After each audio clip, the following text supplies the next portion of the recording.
What's up, everybody? Welcome to this live edition of Seahawks Forever. Thank you for joining us tonight. I know there's a lot going on I've got a split screen working here in front of me. I've got obviously this on one side. On the other side, I've got Mariners and Apple Cup about to kick off. Mariners already leading 1-0.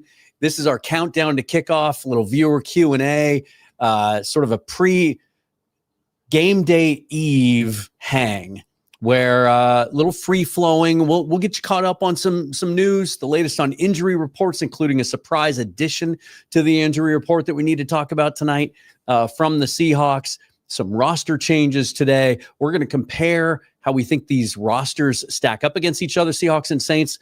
Positionally, Bryce Coutts is going to be joining me from the Hawks Eye podcast and also with his coaching background to help break some of that down. And then we'll just let the conversation go where you want to take it, and we'll free flow it as much as you allow. This is Seahawks Forever. Let's go. Welcome to the Seahawks Forever podcast. In-depth analysis on everything Seahawks. And now, here's your host, Dan Viens.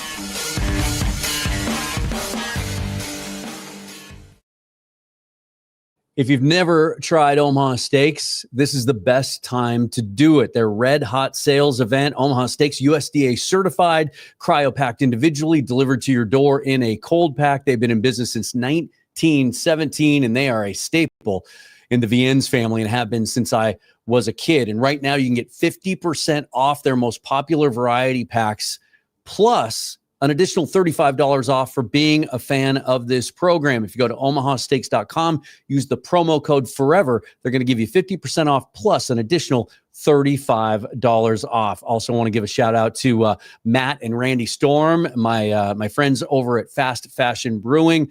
Welcome them as a sponsor. If you're going to the game tomorrow and you're down in Soto, swing on by. They're on First Avenue, right across the street from Showbox Soto, right next door to Hooverville.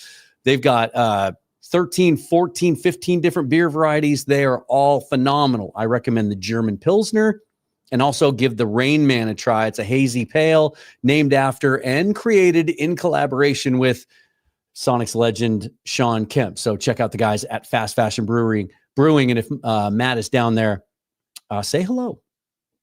Let's bring Bryce into the show. Man, do you have certain words that you struggle with or that you trip on all the time? Because for whatever reason, man, as much beer as I've drank in my lifetime, and I actually have a beer in front of me, the brewing, fast fashion brewing is tying my tongue. It's driving me crazy. Hopefully Matt and Randy aren't too upset with me. Yeah, for me, Dan, there's a couple things. The biggest thing I'm struggling with right now, honestly, is when I'm doing our shows or I'm doing my show, are certain words I try to avoid in there so I don't keep saying them over and over and over and over again. And that's my biggest struggle is I get comfortable with something. It's easy, it's fast flowing, it comes out, and then I'm like, damn, I can't use that anymore. Like if I keep using it, it's gonna just cause issues. So yeah, I know exactly what you're feeling like, but that's definitely a bit of a tongue twister there. Fast fashion brewing. And you don't know until someone points it out to you. I had an ex one time 100% tell me that I use the word super way too often, like something is super great or super this or super that. And I just, ever since then, every time I say the word super, it drives me crazy. Yeah. So, or if someone points out to you that you say too much when you're doing your podcast, that can F you up so bad. I've actually let go of that one. It's just a natural part of speaking when you're like searching for the next thought and the next words. I think sometimes I will say this. I tried very hard at one point back when I was just doing an audio podcast at eliminating that. And every time I thought I thought an was coming, of just having it be silent. And I got complaints. People said, we didn't, cut out the pauses, cut out the silence. It's too, I don't know if my, if the podcast stalled or, if I lost the feed or the signal or whatever. So you can never win, right? No, never win. Mine right now is guys. I use guys so much when I'm talking to the group, and now I'm trying to change it to everybody or folks or whatever. And it's just something, it's just like sometimes it just rolls right out and it's out there. So that was a big one for me in the hospitality business. I worked for a restaurant one time where they're like, don't use the word guys. It's too casual. And so you just try to come up with like folks, like you said, or you two, if I'm referring to a couple, how are you two tonight? And stuff like that. It's like, whatever. At the end of the day, just be nice to people, and it doesn't matter what words you use, right? Exactly. As I mentioned at the top, couple of things going on over here to the left. Mariners already leading 1-0 in the second inning, and they have a runner on second with nobody out as they try to build their lead in the AL West to 2 games. And then the Apple Cup, I've got that queued up over here too. Obviously can't show it or play any audio or anything like that, but just so that I can kind of follow along, because I know a lot of you will be. And so if you guys want to talk about that, we can get to that. But let's start with some football stuff, shall we? Let's get caught up on a couple of things today. And this is not the most updated graphic provided by the Seahawks, but this was the official injury report as of this morning, with all 4 of these players who all of them missed practice Wednesday, Thursday, practiced in a limited fashion on Friday, but they're all listed as doubtful for this game. Zach Charbonnet, Julian Love, Devin Witherspoon, and Nick Emenwari. And then late today, we heard that the Seahawks announced that Jackson Smith and Jigba came down with some sort of illness, and he's being listed as questionable. I don't know how you feel about that one, Bryce. I feel like he's going to play. We had that issue week 1. Somebody had an illness the night before, and they were fine. I'll be shocked if JSN doesn't play tomorrow, but these 4, it sounds like to varying degrees they could play if the stakes of this game were high enough. But given the fact that they travel to Arizona 3 days after this game to play a Thursday night game, I don't think we're going to see any of these players in uniform tomorrow. Do you? No, I don't think we're going to see any one of these guys in uniform tomorrow. I think, you listen to McDonald talk about, Ty Okada getting more reps, D'Anthony Bell. They just signed Jarek Reed to the active roster. I don't think there's any shot Julian Love plays, especially with the Thursday night game coming up versus the Cardinals. Divisional game, huge game. I don't think Witherspoon and Emenwari play either, and I don't think Charbonnet plays. I think, Wright getting called up is a pretty damning thing for Charbonnet to be able to be a go. And I know there's the JSN part, the illness thing. I think JSN will be fine. I think that's something that's probably like, hey, he might feel like crap right now. It might be a 24-hour flu kind of thing. Considering it's a 1 o'clock kickoff, you got quite a bit of time to kind of get going. I think, I'm not too worried about that one. Yeah, whatever it is, if he's come down with some sort of flu, he's got an IV in him probably as we speak, right? If it's some sort of food poisoning, like they'll throw every asset they can at him because of how important he is to that offense. Here are the moves you touched on, the practice squad elevations today. I predicted these on Friday. It just made the most sense given what it looked like with the injury report. D'Anthony Bell being called up again. And then Jarcadia Wright as a running back. And nope. Thought Robles got a hold of one. And then Jarek Reed signed to the 53-man roster. I thought this was really interesting because, there's a lot of fans that are not very optimistic or bullish on Ty Okada, which I find hard to understand. I mean, I guess I understand it, but I think it's based on like 1 or 2 plays that they see that he missed, right? Ty Okada has been in this program now for 4 years. Mike McDonald raves about his work ethic. We saw him out at training camp. Like, he's a good player who's going to make some plays. Not going to hurt you by being out there. Certainly the ceiling isn't what it is with Julian Love. But the fact that they're calling up D'Anthony Bell and then sign Jarek Reed to the 53-man roster tells me that Bell is going to play that position that Nick Emenwari was playing. That's where he drilled most of training camp, is kind of being in the box, being a big nickel, playing some slot, playing up closer to the line of scrimmage, almost as a weak side linebacker in some packages. And then Reed is a guy that might get some snaps in this game at strong or free safety, because all you got right now is Kobe Bryant and Ty Okada. I feel like he's going to be the third deep safety with Bell playing closer to the line of scrimmage. Yeah, I think that's how you're going to see this breakdown. And they got to be careful, because I think D'Anthony Bell has only 1 more activation left. I think they're allowed 3 activations. Mm-hmm. Yep. He's allowed 1 more. So they're going to have to make a decision here pretty soon, I think, with whether or not he'll become a permanent fixture on that 53, or they're going to save that at some point. What I'll say about this whole thing is, I think the doubtful thing is a positive for Witherspoon and Emenwari to play Thursday night against Arizona. I think that, and we saw them out on the practice field. I think they probably went, if one of them made a miraculous jump and was like fully ready to go, they would have played this game. We heard Mike say like, hey, Devin, if he's healthy enough, can go without practice. You look now at this, I think it's okay. Love, we're expecting back for the Thursday nighter. Eamon Warrior, I'm expecting back. Witherspoon, I'm expecting back. And I even think Charbonnet. I think the whole thing they went with is, okay, and it may sound like they're overlooking an opponent, but what is going to be our more physically demanding game? Is it going to be the game at home versus Saints, or is it going to be the game on the road in a short week versus a divisional opponent where we really need our guys because we can't go down 0-2 in the division right off the bat to start the year? And that's where I think they kind of weighed the pros and cons here. Yeah.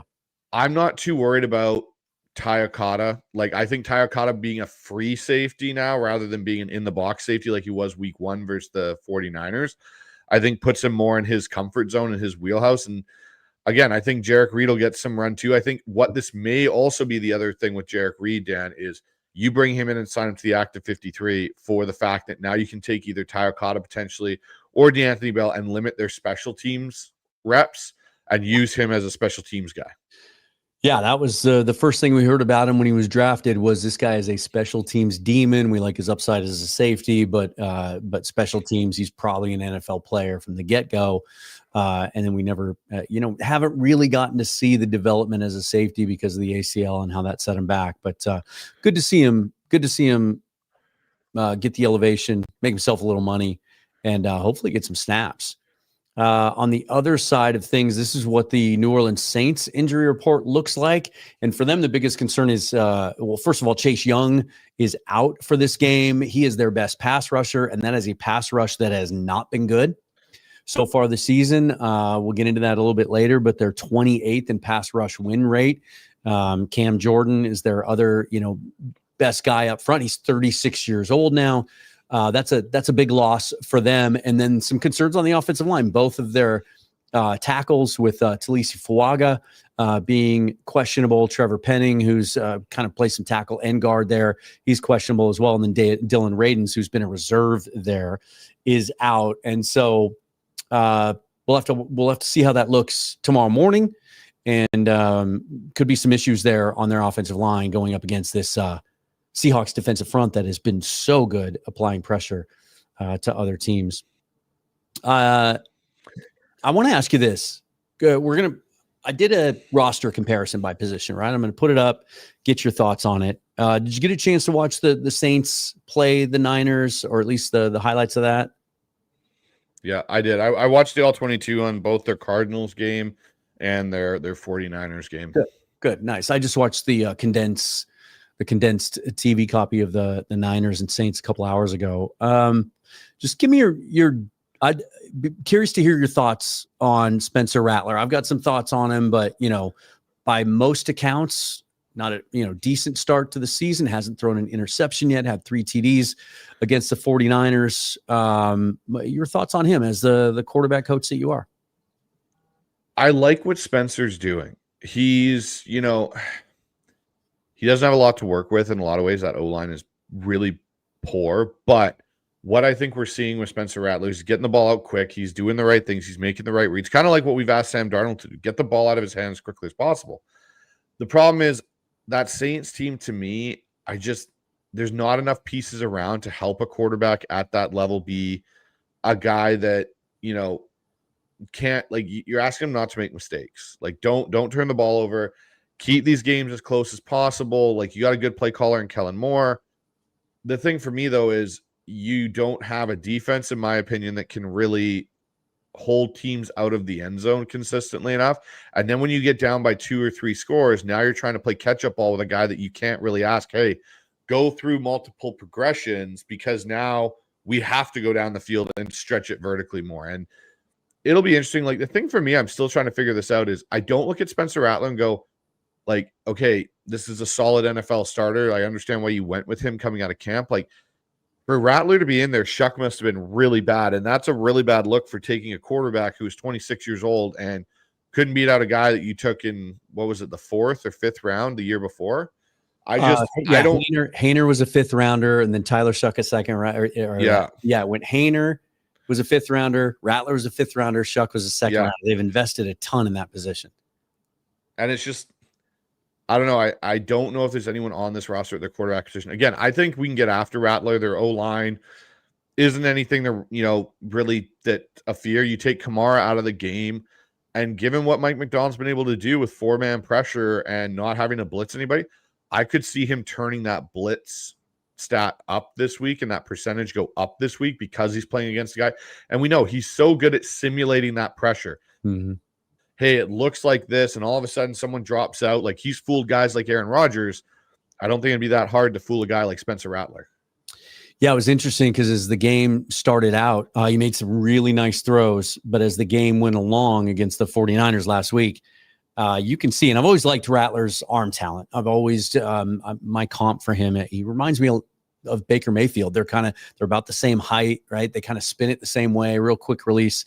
But he's really confident in that arm in a way that I think is going to get him in trouble. He threw some balls against the 49ers that could have easily been picked. I think the 49ers missed some opportunities there.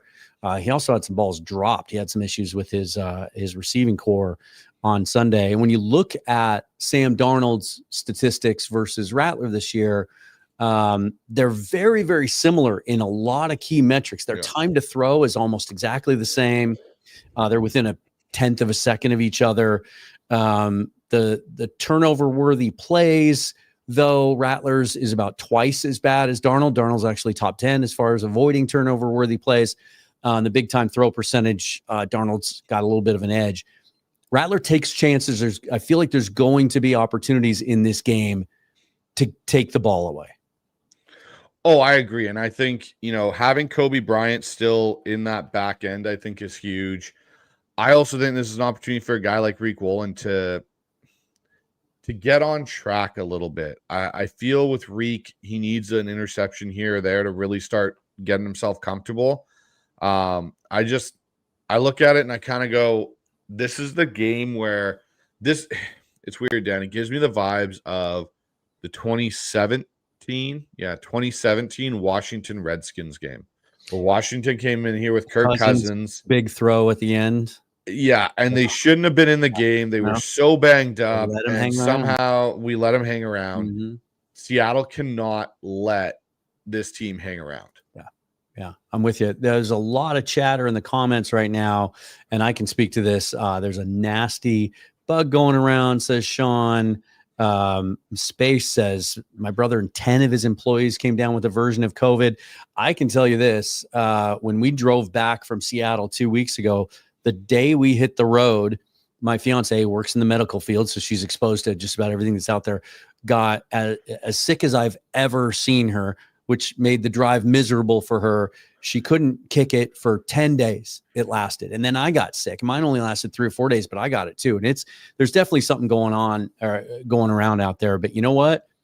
Just load him up full of Sudafed, or actually, what did we couldn't find Sudafed last week. So I got Aleve D, the stuff you have to go behind the counter to get, because it had 125 milligrams of pseudoephedrine in it, plus the antihistamines.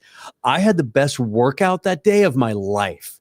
It was as if I had done steroids for the first time. So yeah, just pump JSN full of that. We'll have a flu game, right? We saw how much did Michael Jordan score in that playoff game? It was like 43, something like that, when he had a temperature. Yeah, as he was dying on the bench. Yeah. Let's do this. I threw this together. Curious to get your thoughts on this. I just wanted to go through, and I started doing it with the eye test, but anytime I had, something that seemed like it was sort of borderline, I went to the stats. Huskies just scored a touchdown. They were ahead 6-0. And this is how I came away from the breakdown. So I've got Sam Darnold, gives the Seahawks an edge over Spencer Rattler, the experience. We saw the performance last year in Minnesota. I think he's been really good through the first couple of weeks of the season. Running backs, this one was tough. And if Zach Charbonnet had been healthy, I would have given the Seahawks the check mark on this one because of the two-headed monster. But with him being out, even Ken Walker coming off a really nice week in Pittsburgh, Alvin Kamara, if there's one thing that stood out so far through 2 weeks with this Saints team, he certainly doesn't look like he's aging or losing a step. Like Alvin Kamara looks like Sean Payton, Alvin Kamara, and that's going to be something we're going to have to see how they defend that tomorrow, because we saw Christian McCaffrey get loose, catching 9 balls, most of them in the second half, week 1, and getting him in space. So I gave a slight edge there to Kamara. As far as pass catchers go, Chris Olave's been healthy. Doesn't really seem like maybe he has the juice that he's had. He's had a bunch of injuries, and of course the concussions are a concern with him, but he's been healthy. Had a bad drop on Sunday, though. Dropped what would have been an easy touchdown pass from Rattler early in the game. I just feel like as a whole, now I did this before the news came out with JSN, and the reason I gave the Seahawks the check mark is I thought that JSN was made the difference here. I think he's having one of the best starts in the NFL, establishing himself as one of the more dangerous receiving threats out there. If he can't play tomorrow, I might move this check mark over, because Rashid Shaheed is healthy and he gives him a deep threat. Juwan Jennings is a tight end, as a move tight end, is a really nice receiving threat. But if JSN goes, I think I give the edge to them. Offensive line was tough, man. It was really tough. It was, like you said, that offensive line has struggled. You know, they've had to move some guys around because they failed at certain positions. I'm thinking of Trevor Penning in particular. But we're talking, if they're all healthy and they all play, we're talking about 4 first-rounders and a second-rounder on that line. Like, they have invested so much in that offensive line. And as much as anyone who watches my show knows how impressed I am with the job that John Benton has done with this offensive line through 2 games. And I think there's better days ahead. I think it's a functional offense. It's much improved. Just give a slight edge here to the Saints. But again, if we wake up tomorrow, Trevor Penning and Talisi Fuaga aren't playing, I'd put that check mark back in the Seahawks side of things. Defensive line, no question. Saints really struggling. Like I said, 28th in the league in pass rush win rate, where the Seahawks are 3rd. The Saints do have 8 sacks on the season to Seattle's 4, but the pressure numbers dramatically favor Seattle in this one. And then linebackers, I gave them each a check. Demario Davis, 36 years old now, but still playing at a really high level. Ernest Jones playing at a high level, but going on the metrics that are out there, PFF loves Demario Davis a lot more than Ernest Jones, and we've seen some kind of up and down play from Tyrese Knight. He was better last week than he was week 1, and then the rest of the defense goes to the Seahawks. Saints secondary is really young, and they've got some guys that have kicked around a little bit. Isaac Yadam has played for 6 teams. Justin Reed's a solid vet on the back end. Jonas Sanker, starting at the other safety, is a rookie in his first year. Kool-Aid McKinstry is good in his second year out of Alabama. He's made some plays for them, but I don't think there's any question, even with Julian Love and those guys being out, how they've played. And with Josh Jobe playing like an elite corner, I give that nod to the secondary. Did I get anything wrong here? See, for me, the running back one's interesting, because I look at Kamara and I go, absolutely, he's a great talent. But when I think of running backs, I think of the depth really behind the running backs. And I know Charbonnet's not playing, but if I look at the Saints running back depth right now, it doesn't scare me. It doesn't, like, if Kamara, say, goes down, like he pulls a hamstring, I don't see anyone on that current depth chart where I go, now there's someone else that's going to come in. Like, we're talking about Kendre Miller, who I loved coming out of the draft, but he's been in the doghouse just about ever since the draft. Exactly. Devin Neal and Jones Jr. None of those guys. When I look at ours and I go, okay, George Halani, we've seen what Halani can do. And Jacadia Wright, we saw he fits. Like, that's where, for me, I look at it and I kind of go like, I still give the Seahawks the edge there. O-line, I'd probably, it's hard when I look at their O-line right now. And honestly, a lot of this was, I thought it would be really ridiculous to give us all of the wins, because I agree with you. I would say personally, I can give the O-line to them right now, because I think McCoy is currently the 8th graded center in football. Yeah. It'll be interesting to see how Penning does if he plays and Fuaga plays. If that happens, then there's your Fuaga doesn't play, they might be in some trouble. Penning, has been really spotty and has been on the outs kind of ever since he was taken in the first round. But Fuaga would be an issue for them. Yeah, for me, I'm actually linebackers. I might give them the I know you got it split. I think Davis is playing really good football right now. I also might give them the edge a little bit, or you can double check mark it down in the secondary because of how many injuries we have going on right now there. With Julian Love being out, Eamon being out, Devin Witherspoon being out. If the full cast was here, landslide on defense, not a question. I think with this secondary, like Job's been playing well, yes. Rick Woolen had a decent bounce back game, but I'd say that that's more of a split 50-50 right now, just like it is at linebacker, I think. See, and my thoughts on that was Rick Woolen's better than anything they have. He would be their best corner if he was on that roster. Josh Jobe is playing better than Reek right now and is playing better than a lot of corners in the league overall. And then the job that we saw Darian Kendrick come in and do last week with an interception, almost another one, with after only 6 practices. I think that gives them the edge. It does kind of play with your head a little bit, like knowing what's not there. But I look at it that way. It's I think there's going to be opportunities, and I'll lead into Martin's question here. Thanks for the super chat. I think there's going to be opportunities now for this offense to build on the success they've had the first 2 weeks and get to some more of those plays downfield, some of those slower developing plays, maybe take more deep shots, because that Saints pass rush has been so bad. And Darnold's been getting the ball out so quickly that I think it's going to open some things up. We might see a big day out of Torrey Horton tomorrow. And Martin's question here, I think we've seen some improvement, maybe small, from the O-line play so far this season. Would you agree? Also, I'll settle for wins and hope performances come. How do you feel about the O-line after 2 weeks? I like where they're going. I like the direction that they're taking with the offensive line. I thought Jalen Sundel's played quite well at center, for essentially being a rookie. Like, he is a rookie. I get he got his little bit of exposure last year, but basically ZELLE and Sundell are 2 rookies on your own line. Bradford, I've been actually very impressed with Bradford. I think he's done a really nice job. Lucas, I think, has had the worst luck of anybody going against who he's had to go against the first 2 weeks of the season. Yeah. But relatively stayed healthy. Like, we haven't seen any issues. He's got an elbow thing, which I think he's wearing a brace now on his left elbow for. I look at this offense and I go, the more they commit to what they're doing, the more they, keep within the structure of what they're trying to accomplish with the running game and stuff, the better off they'll be. But the offensive line it's going to be a growing pain. We're going to see really good weeks. Like this week, I expect them to dominate. I really do versus this defensive line. I get Cam Jordan still there.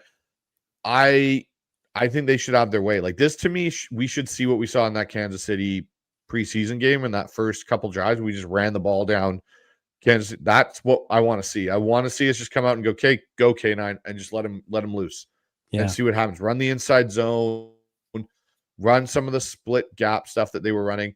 The thing I want to see, though, Dan, with the offensive line is I want to see Zabel get after it a little bit more. I think he's still in that rookie phase where I'm not saying he's playing bad, but I want to see some of that aggression come out a little bit more in Gray Zabel because he has that in him. We've seen that nastiness. I want to see that a little bit more attitude. It's interesting because, like, PFF's not kind to him. Some of the metrics, they're giving him some negative reps, and we see the good reps though. We see Brian Baldinger, kind of spotlighting him, and I kind of think his performance so far has been typical of what you see from a high-end rookie, where you can absolutely see the traits and you can see the things translating from his college tape and from what we saw at the Senior Bowl. But there are times where he sees things he's never seen before, some of the stunts and twists and when to pass those things off and work together with Sundell and Charles Cross next to him. And those things will come. Yep.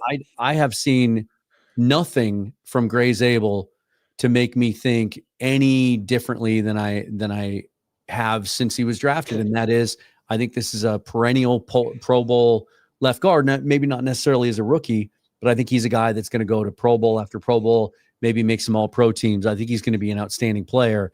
And we just see some rookie moments. We see some welcome to the NFL moments, but I feel like we're in good hands with John Benton. I also think another key to the game is, especially if one or two of those guys that are questionable don't play for them, Penning or Fuaga, they're going to have their hands full with this defensive line. Everyone healthy up front there. This is from Sport Nation. I have seen other rankings lists. This is very similar to PFF and their rankings list as well. Let me take this frame away so we can see this a little bit better because it was hiding Jaron Reed. But you got 3 of the top 16 graded interior defensive linemen with a minimum of 25 snaps in the NFL so far. Murphy at 4th, Williams at 7th, Reed at 16th. Interestingly enough, the PFF grades, when you look at their overall grades for interior defensive linemen, Reed's farther down, but Mike Morris is in the top 35. He hasn't played that many snaps, but he made some plays against the Steelers. And one thing that stood out to me the most is one of the run stops he had was on first down. Mike Morris has worked his way into the rotation on first down. And that's important. And I think it might have played into some of the roster decisions this week because they weren't able to call Bohanna or Peely up this week. So they're going to be a little lighter up front. I think that might expand some of the responsibilities for a guy like Mike Morris. I think you're right. Mike Morris, to me, Dan, has really, how do I put this? He's come alive again, which is something I didn't expect to see because we kind of saw him, I don't want to say disappear, but he kind of hit and miss in the preseason, right? We saw him be really effective. Then we saw him fall apart a little bit. Well, not fall apart, but just disappear, right? He showed up on the tape. When I watched the All-22, like there were a couple situations where his stunts that he pulled were fantastic, where he shot into the A gap or B gap and just blew up Pittsburgh's run scheme and, allowed for other guys to get free. And I think to your point that they didn't bring up Peely and they didn't bring up Bohanna speaks to the fact I think Mike Morris is going to be a big factor in this game because he can play that inside, sometimes he can even line up in a one-tech spot. It's the thing again, though, is what I want to see in this game is I want to see this unit get home a little bit more as a group. Like they got home a little bit, but they need to get home. They're getting the pressure. All that stuff's working, which is great, but you need to finish, get home, get to the quarterback, hit Rattler, bring him to the ground. Like the more you get in Rattler's face, especially again, I don't think there'll be a lot of Saints fans screaming their heads off in Lumen Field. It can be a lot for a young quarterback to handle. Being in Lumen, it's going to be, supposedly some rain, which again, this defense and this team is built better to play in the rain than they have been in past years. Yeah, and you make a good point. The Saints have 8 sacks through 2 games, and yet they rank 28th in pass rush win rate. The Seahawks rank 3rd in pass rush win rate and only have 4 sacks. They absolutely need to get home. And you can hear that when Mike McDonald talks about the pass rush. Like he's pleased with where it all works together, right? We had Coach Derek from All-22 on this week, and he really kind of focused on that, just how the back end and the front end are in sync and working together as a unit. But he's not happy that they haven't gotten the quarterback on the ground enough. And I think that this is one to do it. Rattler can move, but he's not a guy that has elite speed or a really quick burst, which is kind of surprising given his size. He's not a guy that's really going to hurt you with his feet. He can move around and be creative and make some plays. But if you can get pressure on him the way they have the first 2 weeks, I think you're going to get to him. I would look for, if there's a key stat in this game, maybe it is sacks. If they can get 4 or 5 sacks of Rattler in this game, and limit Kamara, obviously, I think there's an opportunity here for a blowout. But I know this is on a lot of people's minds, and so I want to put this up there because we have that Thursday night game looming, right? As you mentioned, another NFC West opponent. Don't want to go 0-2 in the division this early when everyone's all bunched up together. This game's I dismissed the idea early in the week when someone suggested it to me that it might be a traditional trap game. How do you feel about it? I don't think this team, how do I want to put this? There's feelings I've had about teams in the past when there's going to be a trap game coming up where I'm like we haven't been playing well. This is not that. This team has turned a corner, I think, a little bit. I think they're also extremely focused, and I'll be honest with you. The reason why I don't think it's a trap game is because I think of how annoyed and pissed they lost the 49ers. Yeah. And they realized that like they should be a 2-0 football team right now, not a 1-1 football team. And I think, you know how people talk about, oh, you're chasing that victory. Yeah. I got a weird feeling they are using that loss as this is what happens when we don't come out and do what we need to do and take care of business. This is what we lose a game we shouldn't lose. Yeah. And I get the feeling that, you know what, this team's very focused. Felt it in training camp. Felt it when, you know, we were there as a group, felt it at the Fan Fest. Like, they are very focused. I don't see them letting this be a slip up. I see this more as let's go take some of our frustration out on somebody else. Yeah, that's exactly how I feel about it. You and I didn't talk about this. We didn't compare answers before the show. It's precisely how I feel about it. Someone said to me within the last couple of days, they said, well, what about, you know, the Giants game last year? It kind of reminds me of that. I said, no, it doesn't remind me of that because this team just wasn't good then. No. They just weren't. They hadn't figured the defense was a mess. They couldn't stop anybody. That was when they still were running Jerome Baker and Terrell Dodson out there. The offensive line was a mess. The Ryan Grubb offense was starting to show itself, right? And there just was no consistent identity. We got blindsided by a team, but we just didn't have anything in place. This does feel very, very different for a lot of the reasons that you mentioned. I just think this team is really focused. I think they are all on the same page. There's nobody swimming upstream. They're all going the same direction. And they're still pissed about week one, and they're trying to make up for that loss. And that's one of the reasons I think we're not going to see these guys that are questionable tomorrow, because they think they can win tomorrow, and they're right. And then they want all those guys, if possible, to come back for that Thursday game in Arizona, because that looms so large, especially if they find a way to beat the 49ers tomorrow. So yeah, I'm with you. This doesn't feel like a trap game because this team's wired differently. And Mike McDonald, I don't think he'll allow it. And the defense is going to give them. I think when you see trap games come to fruition, it's because the other team scores a bunch of points, right? I don't think this defense is going to let that happen. Not against this team, not against this offense. No, and I think the other thing, Dan, to talk about in this regard is when you look at trap games in the past, you look at a team, and at least when I see trap games, I see an offense that's struggling, or like one side of the ball that really just can't seem to put it together. Like we think of that 2017 trap game versus the Washington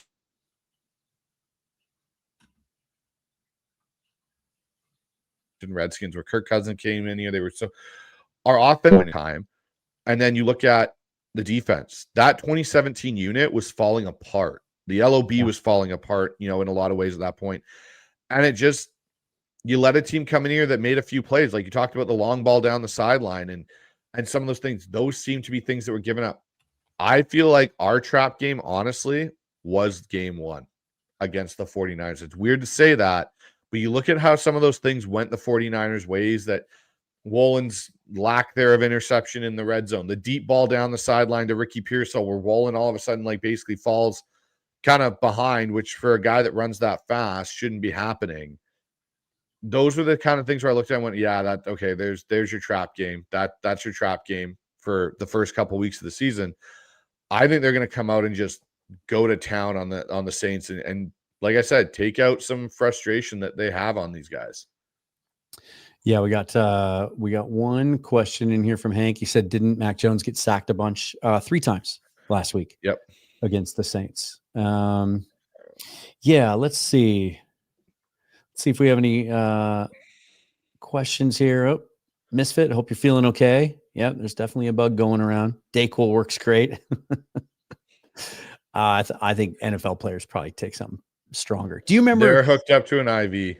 Yeah. You might be too young to remember this, but I want to say this was back in the 80s. There was a huge scandal in the NHL where this is when you could just buy Sudafed off the counter and there were no restrictions on or anything else.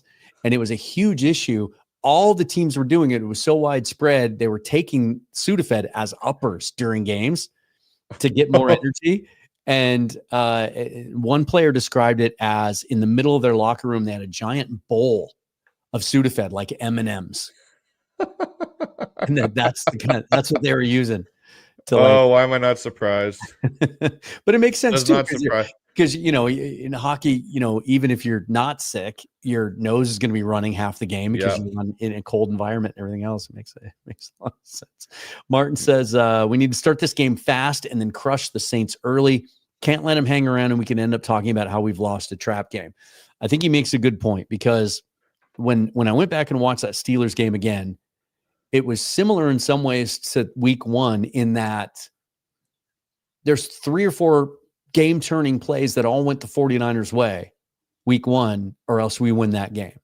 It's still close, but we win that game. Steelers game, same thing. There's 2 or 3 weird plays in the first half that went the Steelers' way, and if they don't, we might win that game 31-3.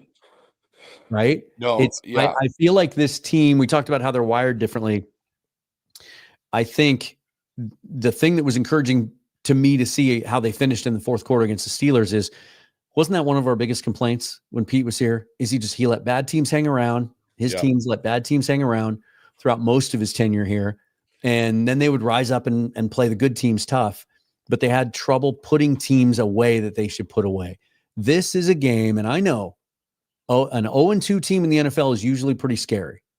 Like desperation is a very powerful motivator in the NFL. But I just feel like that roster for years has gotten older. Their best players on defense, especially, are older. And they've had so many issues with the cap that they lack depth. They lacked impact players. They lack a bona fide blue chip quarterback. This is an opportunity to get out in front early and run the Saints.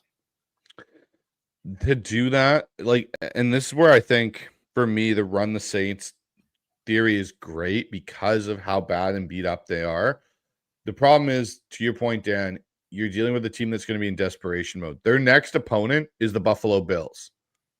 That's going to be a tough game for them. They got to go to Buffalo as well, which is they're done playing the NFC West.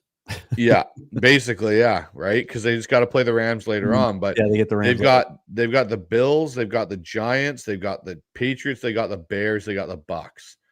So they've got 3 games in there with the Giants, Patriots, and Bears. They could potentially look at wins, but these next 2, you want to steal one of these games against the Saints or the Seahawks or the Bills, because if you don't, you're potentially an 0-6 team by week 6. And that's something Kellen Moore, new whole thing.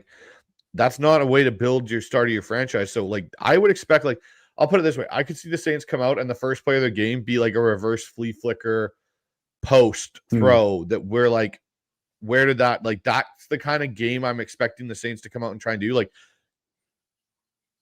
Okay, we're not going down 0-3. We're going to come out and do what we can. Yeah. For Seattle, though, on the flip side, if you want to crush a team like that, you have to do it through the trenches and running the football. Yeah. You don't do that by lighting it up in the air game. Yeah, the air game, use that as your breaker. Use your run game as your punishing factor. Punish them, play in and play out with the running game. Let K9 go. Use Helani sparingly. Let Robbie Utes tee off on Davis and that, linebacking core. I want to see the tight ends involved, though. That's the big thing for me right now is I want to see the tight ends more involved. Arroyo got a bit involved. AJ Barner got a bit involved. Really get them involved. I could see the score. I think I initially had 23-17 on my preview show earlier this week with Mookie. I think 27-17 is more likely. Okay. I don't know. I was going to say I'd be disappointed with that, honestly. But it depends on how the game goes. If they're pretty much in control the whole time and that maybe the Saints come back and they score late to make it 27-17, I'd be okay with that. One thing we missed, by the way, a bunch of you pointed it out over in the column because I was watching the Apple Cup instead, but Cal Raleigh with another home run tonight, his 57th. So that breaks. He is now the all-time single-season Mariners home run record holder, beating Griffey's record. And the Mariners lead 3-0 in the 4th. I was just checking. You said there might be some rain. I wanted to see what the latest forecast is for tomorrow. It's beautiful in Pullman today. I can tell you that. Excellent.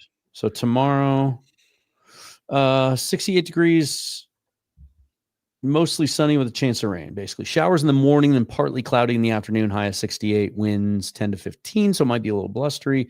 Chance of rain 50%, but it looks like, let's see, 1 o'clock kickoff. Yeah, the rain's supposed to pass through by about 11 o'clock, and it should be pretty dry during the game. So I think sometimes I trust my gut, and sometimes I try to analyze my way into how I feel about a certain matchup or a certain game. My gut tells me that we're on the verge of a big Sam Darnold game. Now, maybe that doesn't happen this week. Maybe it's Thursday, or maybe it's the week 5 against Tampa Bay. But this would seem to be the best opportunity given the struggles the Saints have had in getting to the quarterback. And we have had some comments over about like somebody said, let me see if I can find it again, about how good how the Saints played the 49ers close. And so they might be a tough, here it is, misfit. Saints kept it really close to San Francisco. They seem to be a tough matchup for us. That was my first thought when I saw the score, but when I watched the game back today, I know Mac Jones threw 3 touchdowns and no interceptions, but it was one of the ugliest 3 touchdown, no interception games I've ever seen. Like I didn't think he looked good. I don't think he threw a spiral the whole game. He was putting the ball in harm's way a lot. I think if Brock Purdy plays that game, they blow the Saints out. Nothing about what Mac Jones did really impressed me. Like they were a better team. Like Christian McCaffrey was healthy. Like I think if Brock Purdy's in there, you're looking at probably a bigger blowout of a game, because I don't think Mac Jones went in and played this phenomenal game. Like he was good. He had moments of looking like a good quarterback, but he's still Mac Jones. He still threw some passes where I was like, you are so lucky that was not intercepted or picked off earlier. Like I don't know. I'm not a big Mac Jones fan. I didn't go into that game, and when I watched the All-22 go, why? I kind of sat there down and was like, why is everybody so excited about what Mac Jones did? Like, why are they saying, oh, well, we don't need Purdy, this, that, and the other? I was like, really? Like, I don't see what you're all raving about right now. Like, he managed a game and looked like a backup quarterback that was playing a bad football team. Yeah.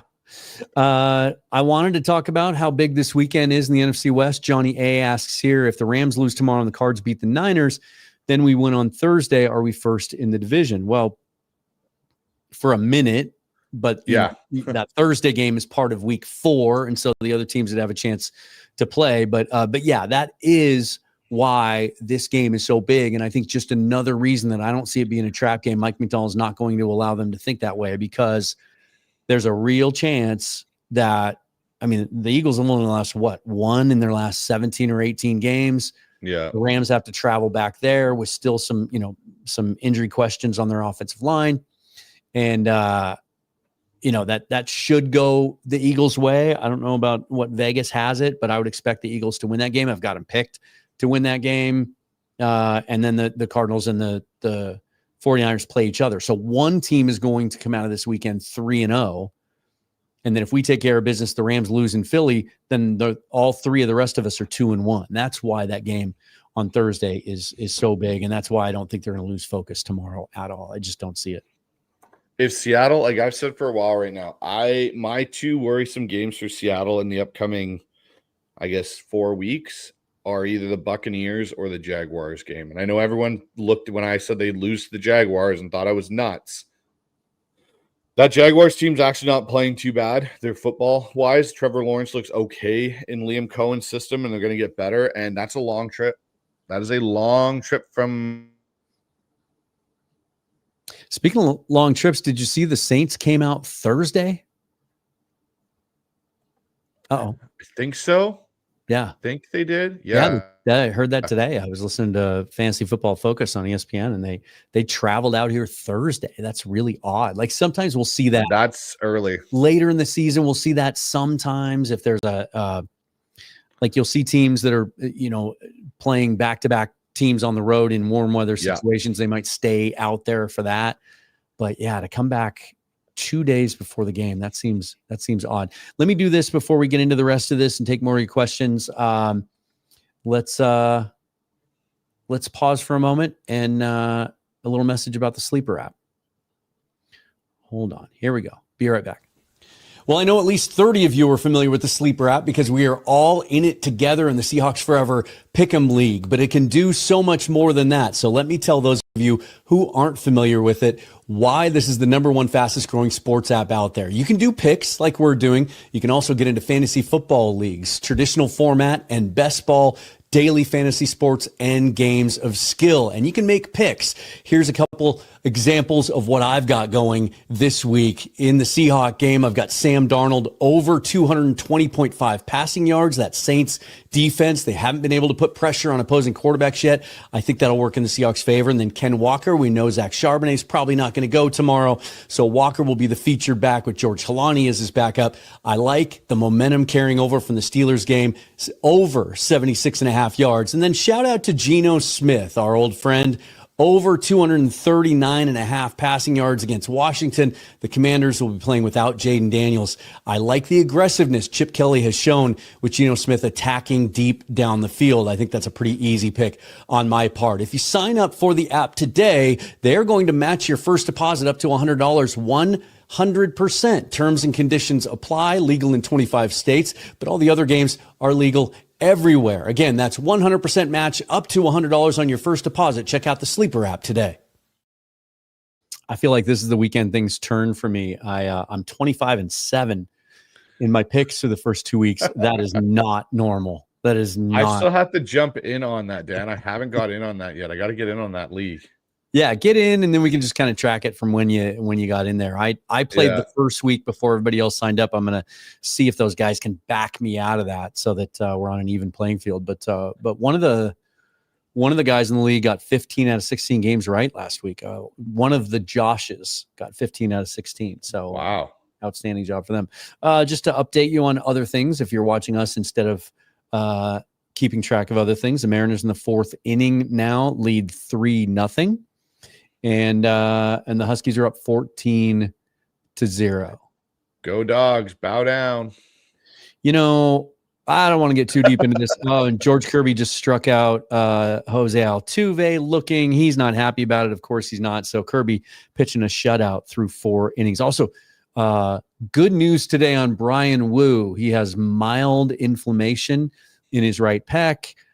They don't expect having to put him on the injured list. Maybe they have to push him back a couple of days. They do have a day off on Monday, but it sounds like something that they're going to treat with anti-inflammatories and hope that thing calms down at least in time for the playoffs. So good news for the Mariners, man. That was a little scary yesterday watching him walk off with trainers. We've got quite a few people in here thinking the Rams are going to win in Philly. Ooh, that's interesting. Here's how I feel about the Rams right now.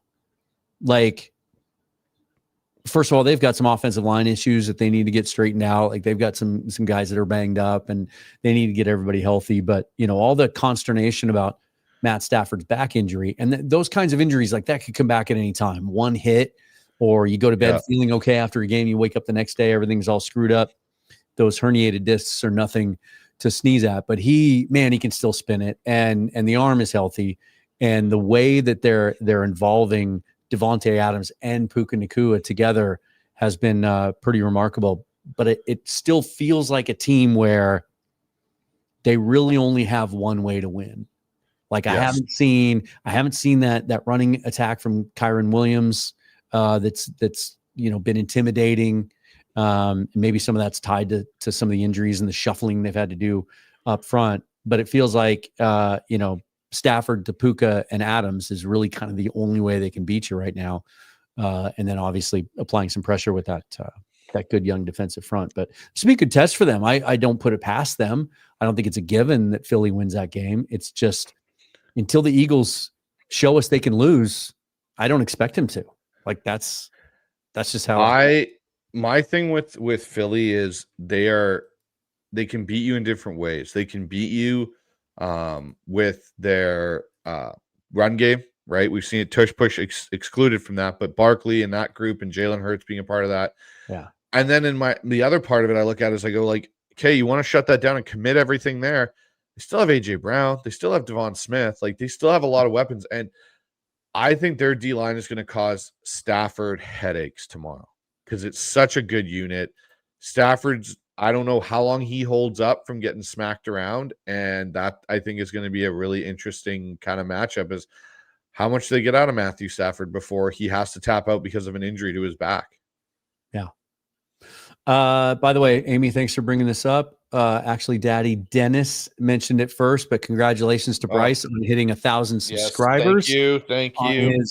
On his podcast. That is a huge benchmark. I think you're already over the watch hours as well.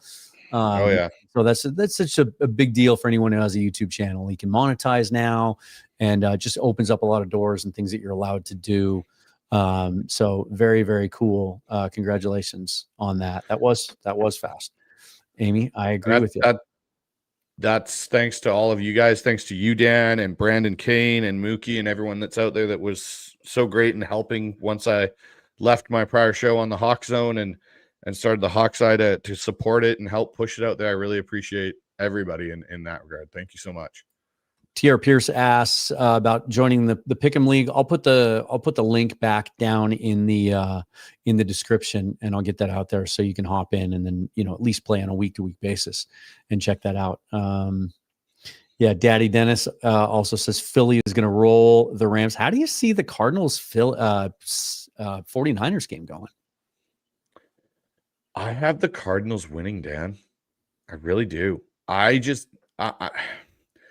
The Cardinals have been kind of an Achilles heel for the 49ers, it seems like, in some respects, kind of like they were for us for a little bit of time with Bruce Arians.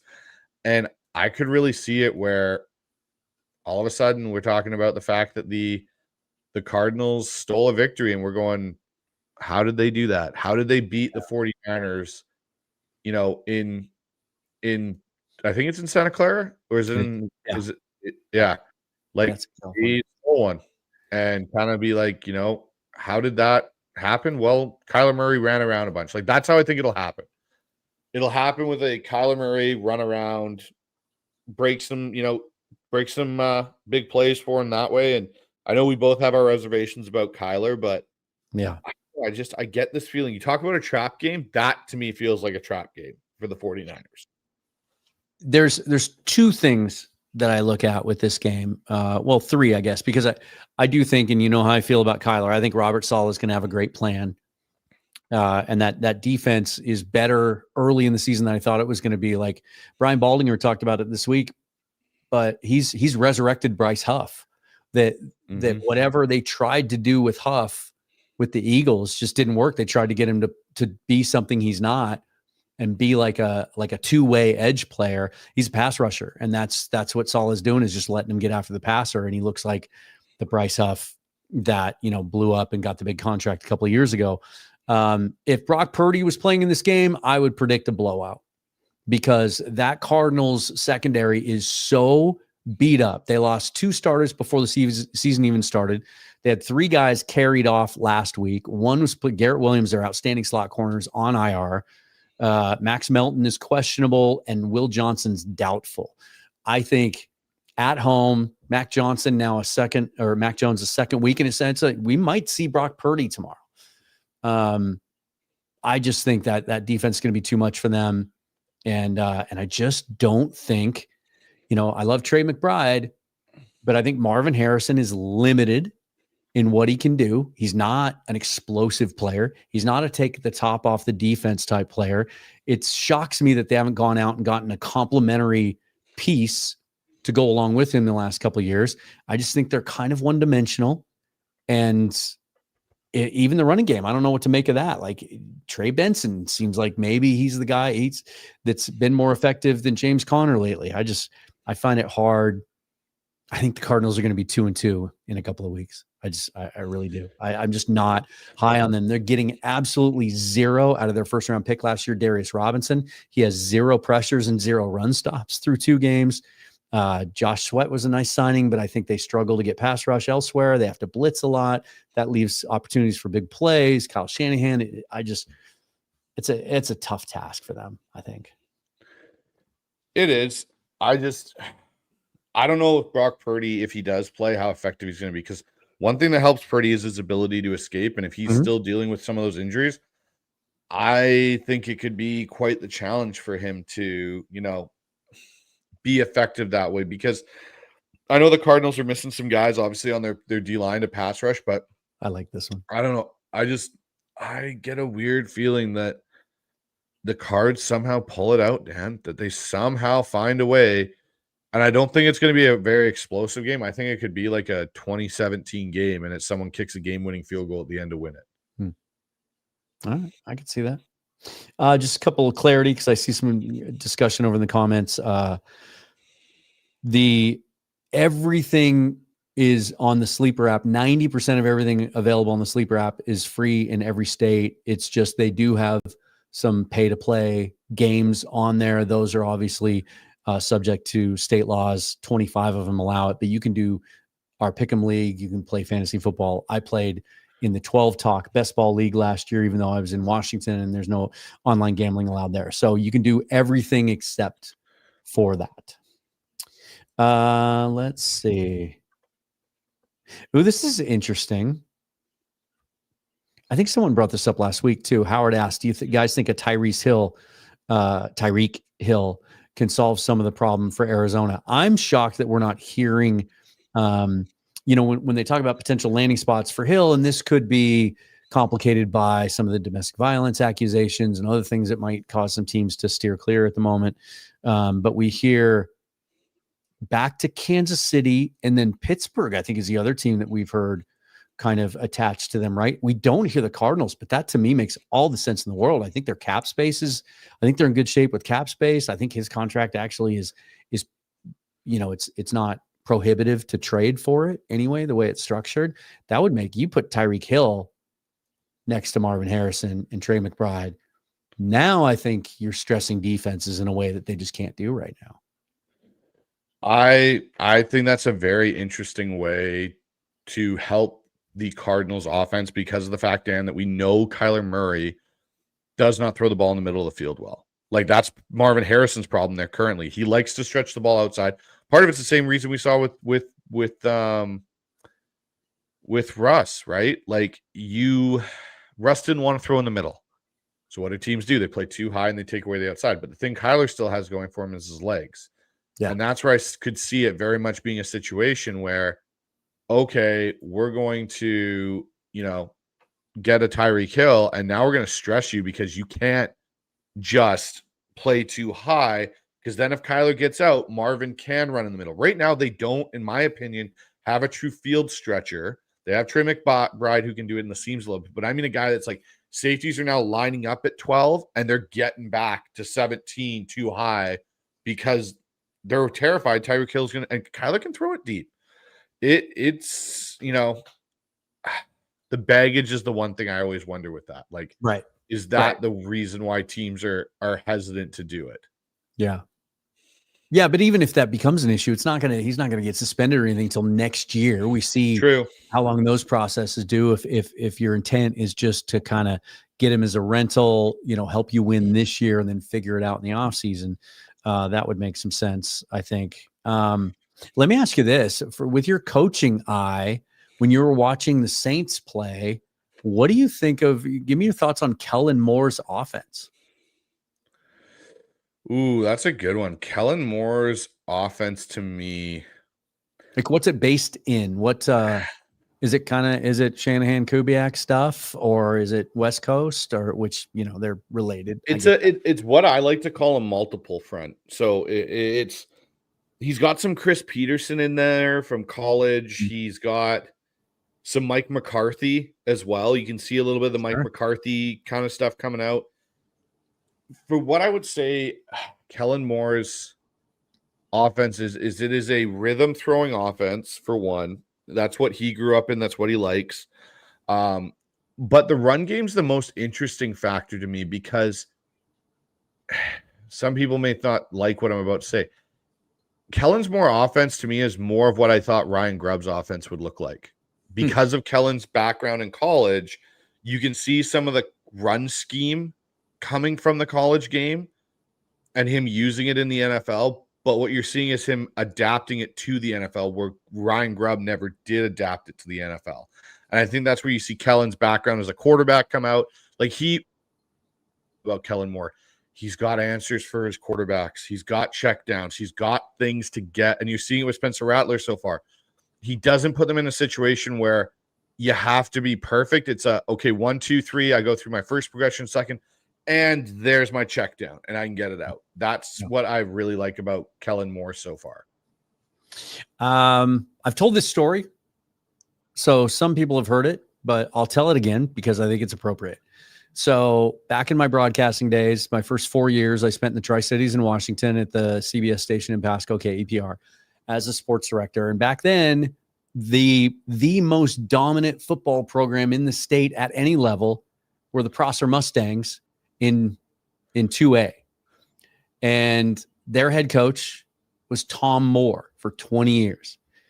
Same last name. Yeah, that's Kellen Moore's dad. I got really close with Tom Moore in covering that program. In fact, when Keeper terminated my contract shortly after giving me a new 2-year contract, it's a whole thing. They were cost cutting, and they tried to find a loophole in the contract, tried to fire me. They couldn't. I ended up suing. They had to pay me the rest of the contract. It was a whole thing. But Tom Moore actually called the TV station to complain that they canned me, essentially. That's how close we were. I've always really, really admired that about him and appreciated it. I tried to reach out and find a way to get a hold of him this week, but I couldn't. Anyway, Kellen was always running around practice, man. He was like a 7 or 8 year old kid. Yep. He was a ball boy, and he's helping out at practice. He's tossing the ball around. And so to see, first it was like, I can't believe he's like an all-time NCAA record-setting quarterback at Boise State. Oh my God, that's the kid that I saw at practice every day. And now he's a head coach in the NFL. It just blows me away. So just a little bit of, for those that don't know, this is a homecoming for him. Like, this is a big deal.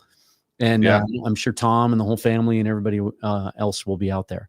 Morton with another super chat. Thank you, my friend.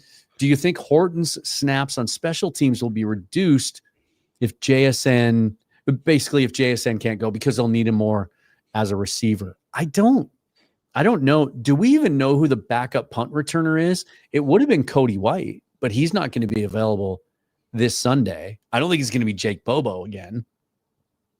Right? Like, I don't think so. I think he's still the punt returner. I don't think it's that big. I think he's still a punt returner. I would see if JSN's not healthy or isn't fully fit, and you see some of his snaps get shared, I think you'll see more from Derek Young, and I think you'll see more from Jake Bobo being inserted in and getting them more offensive reps to kind of, rather than take Torrey Horton away on the special team side, because the thing about Horton is he almost broke a couple. Yeah. He's almost there. It's like watching Tyler again in 2016 Tyler Lockett, 2015 Tyler Lockett, where we were like, hey, look at this punt returner we've got. We got a guy that can bust one anytime. So I don't know if Horton snaps. I think what you'll see to make up for the JSN is other guys in that receiving core getting more opportunities. If JSN can't go tomorrow, one of the first thoughts I had was a bigger role for Elijah Arroyo, potentially. I agree. Yep. That's definitely an opportunity for sure. Yeah. I should be, because I think Arroyo's a matchup nightmare. I think that's one of those too. At some point, he's going to have one of those breakout games where it's like he'll catch 5 balls. One will be like a 60-yard seam ball for a touchdown. He'll go for like 5 and 110, and everyone, and get people's attention. He'll be like, who's that guy? Who's Elijah Arroyo? Unless you're a draft nerd like we are. Yeah, I think that's coming. But also, we haven't talked about Cooper Kupp. And when you look at week 1, he had the 2 catches. He had the 1 big third down at the moment, but he had the drop on third down, and he had trouble separating. I mean, especially later in the game when the 49ers went a lot more man. That wasn't an issue on Sunday. He was extending drives, and in the second and third quarter, JSN had a couple catches early, but then it looked like, we didn't see any production from him in the second and third quarters, but Kupp was there, and he looked, I mean, you saw it a lot on social media, like people saying, even, really renowned analysts and guys like Kurt Warner and stuff, like, hey, he looks like Cooper Kupp. Like that, I thought that was really important for him to have a game like that early in the season to kind of, not prove to the team they know what they have, but I think as far as the fan base goes, like, okay, he can still play.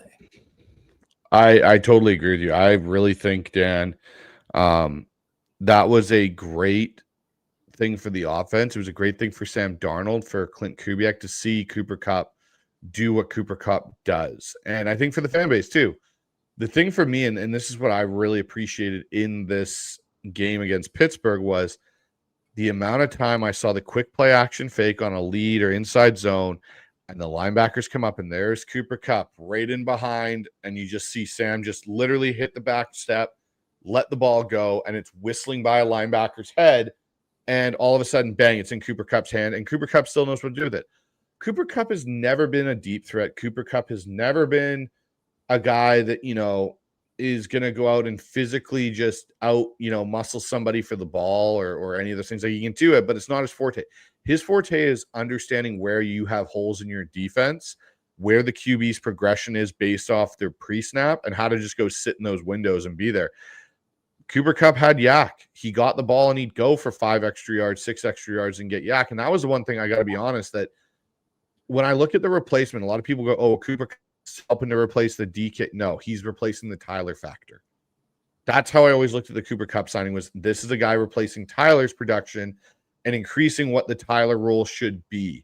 And that's where you're getting that out of Cooper now. Like, he's catching it and making yak. He's the third down kind of machine for Sam Darnold in some aspects. Not to say JSN isn't, but now you have 1-2. And the other thing I love is the condensed splits. Oh, when I love seeing those condensed splits and going, this is perfect. Now we have more space to work with. And especially the way like that Pittsburgh wanted to handle the condensed splits and 21 and 12 personnel was hilarious, because they went, okay, cool, we'll go single high. And then you saw Clint Kubiak go, okay, then we're going to run an under-over concept, and whoever your safety picks to follow, we throw to the other guy. Dom Canzone with a base hit to right field. Is going to score 2. No. Why'd they hold Polanco up? Mariners up 5-0 in the 5th now. Bases still loaded, 2 outs. And let's see who's up next. Victor Robles. So, yeah, we got some baseball going on tonight. Excellent.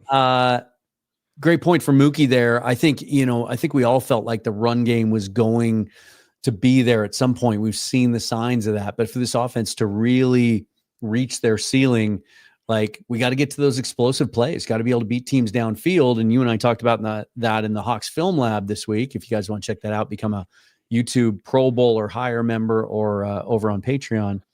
But we just really liked they were able to get to some of those explosive plays. It was the thing, though, that I worry, Dan, is in the run game, I love seeing the explosive plays. And Mookie brings up a good point about the pass game.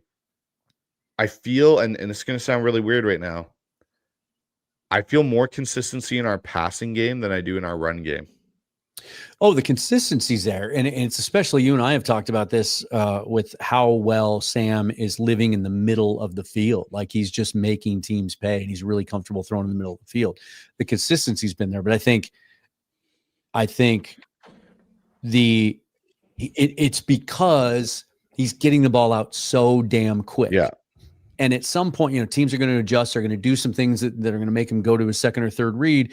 That pass protection has to get a little bit better, because he is getting away with some stuff where he's getting hit as soon as he delivers the football. That stuff. And that's why I'm still hesitant to love everything I'm seeing out of this offensive line. But we always knew it was going to take a little time for them to come together. But we're going to need to see one of those games now where he has a lot more time to throw the football. And that was, I thought there was a little step in that right direction. He missed one to Horton too. He had another shot. But again, I think there was pressure that kind of forced him to have to alter his throw on that ball. If you can remember the one I'm talking about.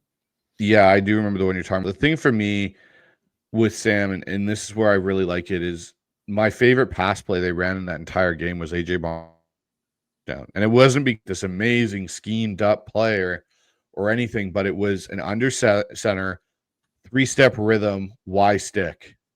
And that is such a base intro QB development. Read the leverage of the linebacker. Your tight end reads it, plays off of it, and you just hit your third step and let that ball go. And it was great. And I think the way you get Sam out of getting hit as much is you move the pocket even more on the boot plays, really start stressing We them. haven't seen as much of that as we thought we would. No, and I think part of it has to do with, I think it kind of comes to what Charlie's saying here with even the running backs in the flats is if you want to threaten defensive ends. Oh, and my camera kind of went on a weird moment there. Hold on 1 second. Let me get that back. But what I was saying, Dan, is when you release the running backs out into the flats, you make those defensive ends respect it. And then when they respect that could happen, they could get chipped and put into the flat. You then can run your boot because they don't come so far wide outside because they're worried about that back getting released. Yeah. One thing, I got Charlie the Unicorn here, get some passes to the flat to the running backs or fullback. That's a part of the offense we haven't seen enough of yet that I think we're going to see a lot more of as well. Just 4 completions thus far to the running backs, all of those to Kenneth Walker for only 17 yards. And so when you look at, they have 38 receptions as a team through 2 games, and 28 of those, 28 of the 38 are JSN and Cooper Kupp. Like, they do need to get some other guys involved. And I think that's an opportunity there as teams now, as they watch our film and they start to make adjustments to try to take away some of that middle of the field stuff that Darnold's been so good at, get the ball out to Ken Walker or even George Halani this week, or certainly when he's back again, Zach Charbonnet, get it out to him in space. We really saw, if there was anything Ryan Grubb did well last year, it was get Walker more involved in the pass game, a career high 53 catches. And I just think that makes things so hard on defenses. We see it because teams do it to us. We saw McCaffrey do it to us week 1. We saw Jaylen Warren with the 65-yarder last week. And certainly I think Spencer Rattler's, going to try and do that this week and get the ball out to Kamara in space. That's a part of the offense we haven't seen yet that I think needs to develop. I agree. And the other thing is I want to see a successful screen pass to a running back. I have such a hope for it in the system. It works. It's good. And especially with Kenneth Walker, but again, you have to set it up correctly. And what I find sometimes with teams is they'll go, okay, we're going to call a screen pass to a running back out of shotgun. Okay, well, screen passes generally work more efficiently when you can play action them into it because it looks like the running is set to help block and then get out. Well, the problem is when you run these you try and run your screens exclusively out of shotgun, teams go, okay, well, it's a pass because they're a higher percentage pass team out of gun than they are out of, under center. But if you go under center and do them, usually you might have a little bit more success. They're more challenging on the quarterback because you have to fake, turn around, and try not to get killed. But when you hit on them, they have a chance to go for 20 yards. I just want to see Seattle get a screen game to the running backs. Yeah. I don't know what it is. It doesn't matter who the offensive coordinator is or the head coach or the running backs or anything else. Like, we just haven't had a guy in a long time that could design a traditional screen pass with guys out in front of him. And yet we see teams do it to us all the time. That makes it even more frustrating. Like, can't we just watch their film? We have all these athletic offensive linemen now that can get out and pull and get in front of the running back. Oots getting involved in the passing game would be cool too. He's got the tight end background, obviously. I'm a little perturbed maybe. We saw that play against Kansas City that was such a fun play, right? Where he faked the motion and then went back out in the flat. Like, maybe they shouldn't have shown that. That would have been I want to see some stuff like that too. And I think a lot of that just comes from, sustaining more drives, right? Getting off the field on third down on defense so the offense can get the ball back. And then, just continuing to improve that pass protection up front and learning how to recognize stunts and pick up blitzes and things like that, work together as a unit so that you can get to more of the playbook. You can get to more of those reads and stuff like that. They might, as an offensive coordinator, do you get the sense that maybe that call sheet from Kubiak is a little smaller than he would like it to be right now because to get through it, I think this is the right approach. I do. Like, it actually shows that there's an offensive coach that we finally have that actually anticipated what our weakness might be. And it might take a little time for that offensive line to come together in pass protection. And so the emphasis is on getting the ball out super, super quick, which limits your call sheet, doesn't it? It does. And it's kind of different with the, obviously, NFL because you have the mic to the quarterback. Right. You may be able to call one of your more medium to deep shot plays, but have built into it your, kill kill to this shorter concept. And I think that's what's going on maybe a little bit with Kubiak, which is a good thing, is we're coming out in certain looks. When we do hit our deep shot plays, great. But I think there's more built into this offense that he just hasn't got to, because he's letting the O-line get established. He's letting them get comfortable. He's letting Sam get comfortable in what their base passing game is, and not throwing too much onto that fire with, oh yeah, well, we got this like double move built in for JSN, this over and then back out to the corner route, like, all these different things off this. It's like, no, let's like get in rhythm. And I think it's a good thing in the long run, because what we'll see come, when we wear our rivalry jerseys in December, or the 49er matchup, it'll be, or sorry, I should say November, not December, is you'll see us come out and we'll be doing something that looks super similar to what they've already seen on film all throughout the year. And then all of a sudden Clint can go, yeah, here's that option route that's built into this. And now we call that option route. And now it's a 45-yard throw down the sideline to JSN or Torrey Horton for a touchdown. And we're going, but that looked like this play that we've been running all. And that's kind of where you get that cat and mouse game going, is, yeah, we can run this really successfully. We haven't had to show it yet because we've been getting chunk plays on this and our receivers have been doing well. But we can now do this, so you can't bring that safety rate down and buzz into that deep in-breaking route. I love where they're at in regards to time to throw and pass protection, because it's always been the other way for us. Like during most of Russ's tenure here, and certainly this was the case with Gino, we were always screaming, get rid of the ball quicker, go to the quick game, go to the quick game. Even we had play callers that didn't care that our offensive line was in shambles and was struggling to protect the quarterback. They kept calling slow developing downfield plays that didn't have hot routes built in, and without, in the case of Grubb last year, without enough play action, where, I much prefer this, like have the mindset be like, get your internal clock dialed in to get the ball out as quick as possible. Have that be your default. And then the rest of it's going to come, and you can build off of that. As that pass protection improves, you can start to get to more and more stuff down the field. That feels like the right way to do it, because the quick game just feels more sustainable, even, even when you're going up against teams that are kicking your ass up front. Well, the thing that's nice about the quick game too is you're able to develop it into deeper plays. So what you do with your quick game generally, once you get comfortable with it, and to your point, build on it, is now you can start adding things to, again, hey, this slant that we've been running, and this is now a slant and go. Or, hey, we've been running Y stick a lot. Now it's a Y stick and nod, where you're faking that stick like they think, and then your tight end's going back up the seam, and you can start building things off of it. When you try and just build your offense deep shots back down, or long developing deep pass plays back into your short game, it messes with the timing. And if you are a rhythm throwing quarterback and a rhythm calling offensive coordinator, that's where the deep pass game gets built in nicely. If you start quick game, if you try and do what Ryan Grubb did and do it almost backwards last year, it can make things really challenging. Astros manager just got thrown out. I saw that. Yeah. Sixth inning.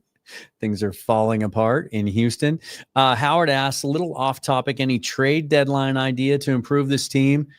The first thing I think about is, like, I've heard a lot of suggestion that Rashid Shaheed could make a lot of sense, right? Kubiak had him last year in New Orleans. He was a tremendous factor early in the season. Then he got hurt, missed the rest of the year. He's back. He can return punts. He's a more traditional punt returner than Torrey Horton, and he's a guy that can take the top off. I just don't know, unless there's an injury or there's like a really obvious need as we get closer to the trade deadline. I think the Seahawks only have 6 picks as we sit here today. I just don't know at this point that there's either A, a weakness that's so glaring, or a player out there that's so obvious, B, that I don't want to give up too many more draft picks next year. Like I at this point, I'm good, but I'm open to ideas as we get closer to the deadline, depending on how things go. This is what's interesting to me. I'm going to throw a scenario out here, Dan. Now that they've signed Shane Lemieux, who you and me both kind of figured was going to happen right at the end of cut down time in training camp when he got cut by the Saints, we're just like, this makes way too much sense. He'll eventually be in Seattle after week 1, week 2 cut downs. They'll bring him in. You bring him in now. Does it make sense once Christian Haynes is healthy to trade, potentially have it where we trade away Christian Haynes to get some draft capital back and maybe a depth linebacker that adds to that? But I don't know if they even view interior linebacker as an issue now with Surratt here, Chris Paul Jr. here. Like, I think there's in the way that Mike McDonald spoke about Drake Thomas in his press conference on why Drake Thomas got named a captain, you can see the love that they have for Drake Thomas. Like, the only area I could see them maybe trying to get somebody is maybe they try and get a nose tackle, but they like Bohanna, they like Peely. Like, I don't see anything where I'm like, yes, absolutely, we have to make a trade for this right now because it is holding this team back. I'm looking at more going, I think this team is just coming together now. I don't know, like, maybe you can trade Christian Haynes to get some capital back for your draft so you have more bites at the apple in next year's draft class, because I don't think quarterback's going to be issue and something they're going to be really going after with Jalen Milroe, Darnold, and Drew Lock. I think the quarterback room is set for the next 2 years minimum. Running back, I think they're going to figure that out throughout this year with K9 and Charbonnet and how they're going to go forward with that. And I was having an social media, back and forth, DM Twitter back and forth with Curtis Allen. And I was saying if Boy Mafe doesn't hit like a certain number in sacks, like if he doesn't get to 10 or 12 sacks this year, I feel like there's a chance they can re-sign Boy Mafe and Derek Hall at cheaper values than maybe we anticipated, because I don't know what team's going to go out there and pay for a guy that's never broke the double-digit sacks number in a season, the money that, Rousseau got, or some of these like B-level pass rushers have gotten, because at least they've broken double digits. If Mafe doesn't break double digits, I really wonder if Seattle can't get him back at good money. Yeah, and he's kind of having that season already. I was thinking about that this week, and where he's getting a lot of pressures, but he doesn't have a sack to show for it yet. And so, maybe you can get him at a bit of a discount if he wants to stay here. And at a certain point, if he's not getting those, those numbers matter. It matters on the open market. It matters to other teams. If you're not getting home, that, maybe they can sign him early to something less than, like, Rousseau got 80 million. Karlaftis got 93 million. Those guys are the second best pass rushers on their teams. Like, I don't want to be in that territory, but maybe you can get something less. I will say this. I think over the next couple of weeks, we're going to find out a lot more about Uchenna Nwosu. I was really encouraged he was able to play 17 snaps on Sunday. He didn't really have an impact. I think he had 4 tackles. He had the one, oh my goodness, Cal Raleigh just yanked one foul by about 30 feet for number 58. That would have been, anyway, we'll keep you apprised if Cal goes deep again. But if Nwosu gets hurt again, or if he just doesn't make an impact, then I think there's a good chance to answer this question firmly. Finally, I've kind of danced around it when we get to the trade deadline, that I think Trey Hendrickson could be in play again, especially with Joe Burrow being out now for 3 months. And if their season kind of goes off the skids a little bit, that defense struggles, and without Burrow there to run the show, as capable as Jake Browning has shown himself to be, if they're 4 games out of the division at the trade deadline, Hendrickson's on an expiring deal, I think that might be something you revisit, but only if we either have an injury or Nwosu isn't contributing in any way. About Thibodeau? I don't see the production from him. I think he's kind of like Mafe in a sense, and if that's going to cost you a third or a fourth, like, I don't even know what the market value would be for a guy like that, but I've just never, there's some attitude issues there that I know that was a knock on him coming out of college, that maybe he's not the easiest guy to get along with. I just don't know that he feels like a Seahawk. So yeah, look, if our secondary can't get healthy, maybe they'll be in a market for another safety or another corner. But I think we're getting way ahead of ourselves. I think it's a great thing that we can sit here heading into week 3, and for the most part, I think we all agree that, like, there isn't a glaring weakness, right? There hasn't been one that's like the glaring weakness in week 1 was coaching issues. I think like just coaching problems. I think, the O-line's starting to come together. I think you're starting to see the defense is playing as fast as we thought they were going to play coming out. It's more of a, when is this team fully going to click all cylinders and hit go? Because I think the first game they do that, hit all cylinders. Offense, defense, specials are playing well right now. The team that meets that Seahawks team this year is not going to enjoy that game one bit because it's going to be painful from the start to the finish for that team. Yeah. Yeah, I've heard Waddle brought up before. I think Rob Staten's talked about the potential for Waddle. Let me just check out like what his he's probably in the last year of his rookie deal, isn't he? I believe he is, yeah. Let's just see what his contract situation looks like. I thought the Dolphins looked, just when everybody thought they were going to roll over and McDaniel was going to get fired, I thought they played really hard on Monday. So Jalen Waddle so he signed an extension through 2024. Oh, no, that was his rookie deal. So, yeah, he signed that big extension last year. So he's under contract through 2028. His cap numbers, this year it's $8 million. So that wouldn't be prohibitive at all. Next year it's $11 million. That wouldn't be prohibitive either because you're not going to pay JSN next year. You're going to pay him before the 2026 season. And then his cap number really jumps up to $34 million, at which point, you could consider trading him, or it's about an even swap in 2027. You'd have a $17.3 million cap savings, but 16.5 dead. It's a big contract, but you'd basically, if you made a move for Jalen Waddle at the deadline this year, you'd be getting him for half a season at about $4 million. Seahawks can certainly absorb that. And then you'd have a decision to make about next year at 11.6. And then you could figure out 2027 and release him if you had to.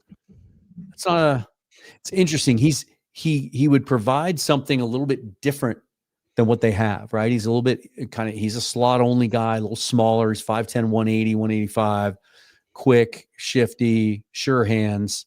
It would present a little bit of a different look, maybe a little bit more like what Kubiak had in Shaheed in New Orleans. I don't know. I'm not so sure because I think I know they like the young guys, and I think Torrey Horton's role is going to continue to grow as the season goes along. And so I don't know if a guy like Waddle fits, to be honest. I don't think Waddle fits for another reason. I don't think they want Waddle isn't a great blocking receiver. Yeah, and we saw we that's a big factor for them. Like you saw game 1. You saw what happened when Jake Bobo and Derek Young weren't there, how we struggled to do certain run concepts because we got a receiver in JSN who's not a great blocker, and Torrey Horton's not a great blocker. Like JSN, I will say this, his blocking has improved this year, but it's still not ideal. He sets basketball screens. Right, which is what JSN does. But then you watch a guy like Cooper Kupp and Jake Bobo and Derek Young, they block. Like they are getting in there. They're getting into the thick of things. And so if you're going to go make a move for a receiver, they're going to probably want someone that can take the top off, but also be a blocking factor in some respects. I keep coming back to the fact I think Derek Young is going to be someone that you're going to see get more snaps for that specific reason where, hey, look, it's a blocking set. Look at the receivers out there. And all of a sudden he goes blowing by somebody down the field because he's got a lot of speed and we haven't seen it being used properly yet. To that point, with Torrey Horton, can you believe that our 4th-round rookie ended our 22-game first drive TD drought? How great was that to see them actually put a drive together to start a game? This is something we talked about a lot during the offseason. Is we were optimistic that this offense could put us in better position and put Mike McDonald's defense in better position more consistently than we've seen in the last several years because they would have the opportunity to sustain drives. The floor was going to be higher on time of possession, and they were going to get a chance to get some leads and play with a lead. And that's just something we haven't really seen the last couple of years. I was so happy to see them methodically move down the field, stay out of a bunch of 3rd and longs, and finish a drive off without a field goal. Like, Cool. We went down the field and we kicked a field goal. Great. Like going down and putting a touchdown, that's a big momentum shift. It gives you confidence to your offense that, hey, we can move the ball and go down the field on these guys and score. It was funny. I was watching Ben Roethlisberger's podcast, and someone asked him, like, what was your takeaway from the Seahawks, Steelers game? And he even said, he goes, I'm honest. It's my opinion, and I will be honest on my show. The Seattle Seahawks were the better football team on Sunday, and it wasn't even close. He goes, you've got guys, that are, playing, still at a good level in a Jalen Ramsey and stuff. And he even said, like, Jalen's pick was something that Jalen Ramsey does when he got that interception. That was a great play. Yeah. Yeah. The ball was slightly underthrown, and it was a late read by Darnold, which gave Ramsey more opportunity to get to the ball. But it's still Jalen Ramsey making a play. But he even said, Ben said, even outside of it, he goes, in the trenches, Seattle dictated the pace of the trench play to the Steelers. And he goes, that's not something you usually say a lot about a Pittsburgh Steelers team that got out physicaled in the trenches. Yeah. Seattle out physicaled them in the trenches. Like, you think about all the times we've talked about Steelers football, Steel Country, like the way that they're tough. They're always have been in the trenches. That's something, James Harrison and, James Ferrier and all these different guys that played within those different eras of, the Brett Kiesels of the world, the Aaron Smiths, all those guys. It was always like, God damn it, are we going to be able to run the ball on the Pittsburgh Steelers today? Because they're just going to destroy our front. That's the first time I've ever seen a Pittsburgh Steelers defensive line be put on roller skates for a majority of a game.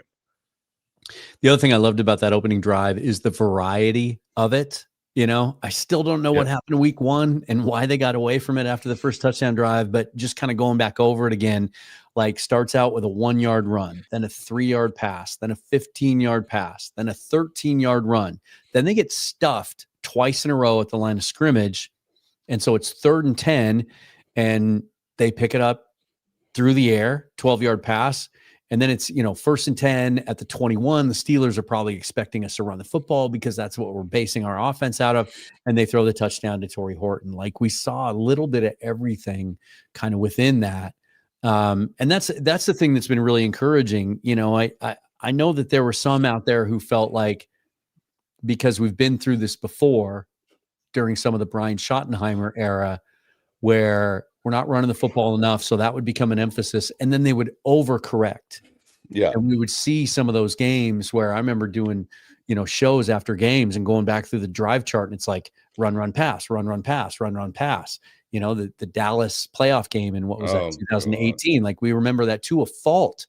We're not, even though the running the football is the basis and the foundation of this scheme, it's not, they don't do it to a fault. They still want balance. They still want to be able to beat you through the air. Well, if I pull up here kind of Seattle's pass percent, like their offensive breakdown on their team so far this year, this is something that I really like to see. Is if I pull up the game that they're about to play versus the Saints, and again, we just talked about earlier about Rattler and like how Kellen Moore is trying to protect them and stuff. The percentage of run plays in the Saints offense, Dan, what would you put it at, do you think, right now?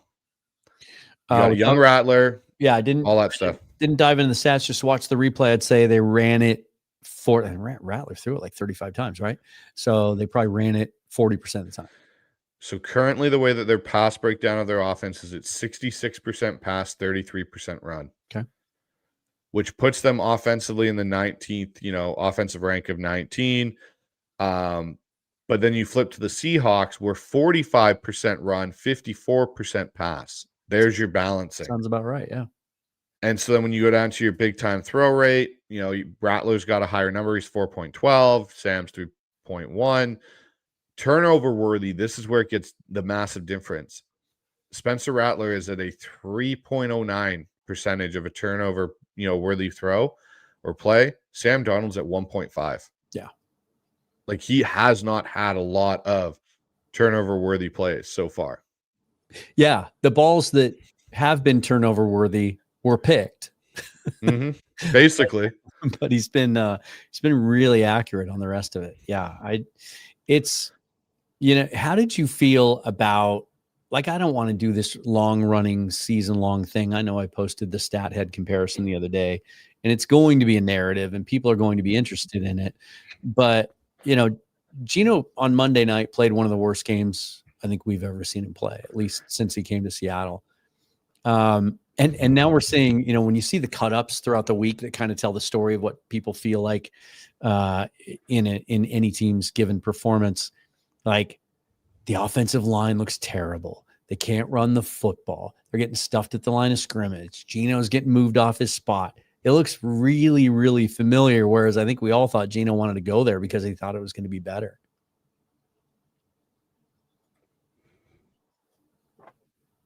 To me, Dan, when I watched that Raiders game,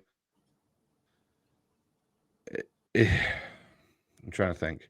How do I put this? It was eerily similar to me to watching what Gino, like you said, had done here in Seattle for so many years. But now he doesn't have the playmakers to bail him out of some of the situations he was in. You got Brock Bowers playing on one leg. Jacoby Myers is not a DK Metcalf.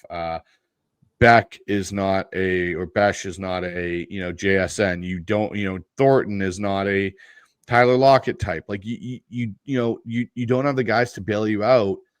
And the thing that I found most concerning for that situation for the Gino and the Raider whole thing was how disconnected what Pete Carroll said post game to what Gino said post game. And how Gino was like, yeah, no, I needed to make those throws. And Pete's going like, no, like take the underneath, play smart, like wait for the explosive plays to open up. And it was just like, holy, there's this massive disconnect right now between those two. Yeah.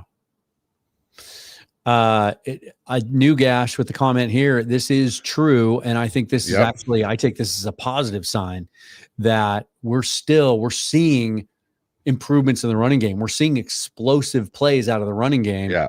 Even though they're still getting stuffed at the line of scrimmage on about a third of their running plays. That just shows me room for improvement because, the last couple of years, especially last year with Grubb here, they were getting stuffed at the line of scrimmage and then they were losing yards too. They just didn't ever create the explosive plays, not on a consistent basis. I take that as a good thing. I do as well. The thing I'll say though, to that point, and that is concerning to an extent, I think some of this percentage and stuffed runs is also to them still trying to figure out how to deploy the two running backs. Because you'll see things where they'll like pitch toss to Charbonnet. Charbonnet's not a pitch toss guy. He's not that speed back, and he gets stuffed and you lose yards on it. Like that's the kind of stuff where it's like, okay, like let's figure out how to deploy these guys in certain areas where I think you'll see it even out, and you might see that number get less and less where we're not one of those second most stuffed teams in the NFL. Yeah. But that's also going to come with the play action game developing more and the boot packages being put in, because now on first down, you can call that, get outside, throw the flat route to a Cooper Kupp or a Royo or Barner, get 5 yards. And then on your next first down, come out in the same formation and run the inside zone and go a little bit farther. Man, Oots is getting some fans, right? I think here's how I feel about Robbie Oots is, he's not going to have a constant presence, but he's going to do 2 or 3 things a game, like we saw this last week where he got all the attention for taking out 2 guys, which was a little overblown. We showed on our breakdown on the Hawks Film Lab that the Patrick Queen, he just kind of sort of slid. He just kind of didn't want any part of it. It wasn't like he pancaked Queen. Queen just kind of tapped out on that. But still, we see some really cool stuff from Oots. We've seen him lose some reps too. But I think he's going to have one of those kind of seasons where at the end of the year, you're going to be able to put together a really cool highlight tape of his best plays. And I do think at some point he's going to make plays in the offense. He kind of reminds me of Will Dissly in some ways, where when we drafted Dissly, it was all about kind of like we saw Jackson Hawes do on Monday with Buffalo, where he's basically a 6th offensive lineman. Like he was tabbed as the best blocker in the draft, but has some work to do, has some limitations in the pass game. And then what did we see his first 2 seasons before, unfortunately, he had season-ending injuries in both years, making big plays that you don't expect kind of out of nowhere, where he takes a short pass and rambles for 60 yards. I think Robbie Oots is more athletic than Will Dissly, actually. And there's going to be some plays. Everyone would like, after 2 weeks of watching your team play, for all of your boxes to be checked, right? We want to see Torrey Horton make a bunch of plays. We want to see Arroyo make a bunch of plays and Barner make a bunch of plays and all the running backs get involved and Oots make a bunch.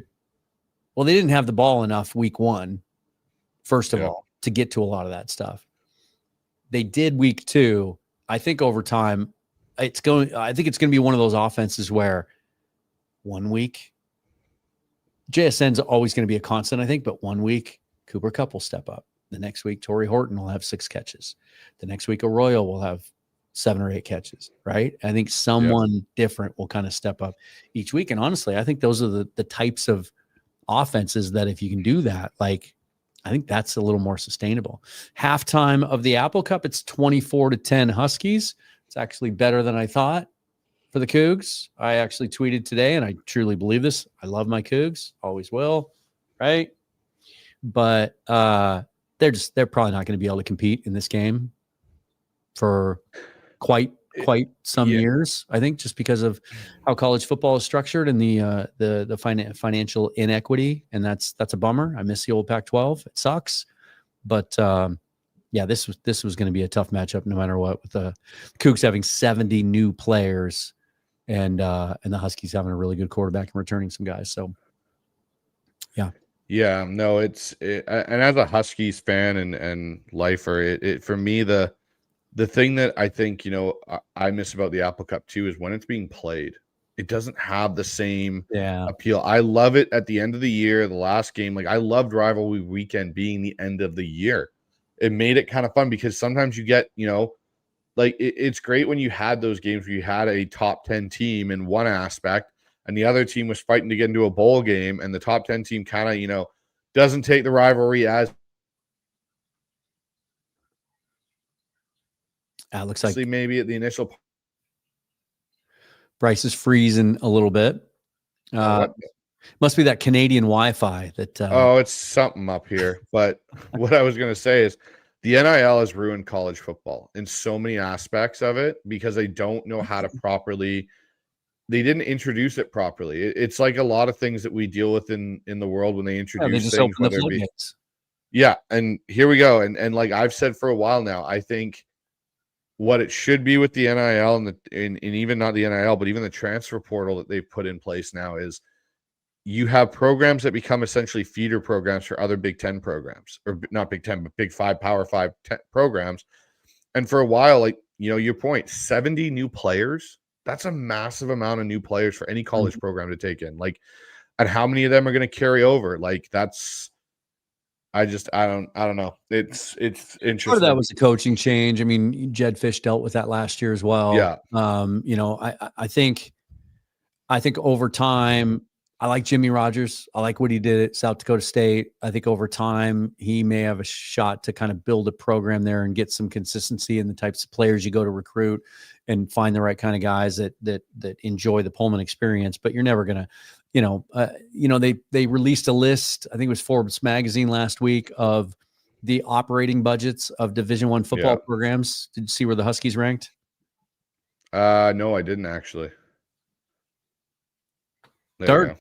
I was shocked. Yeah, like $90 million operating budget behind Alabama, and I can't remember who else. Probably Georgia. Boosters.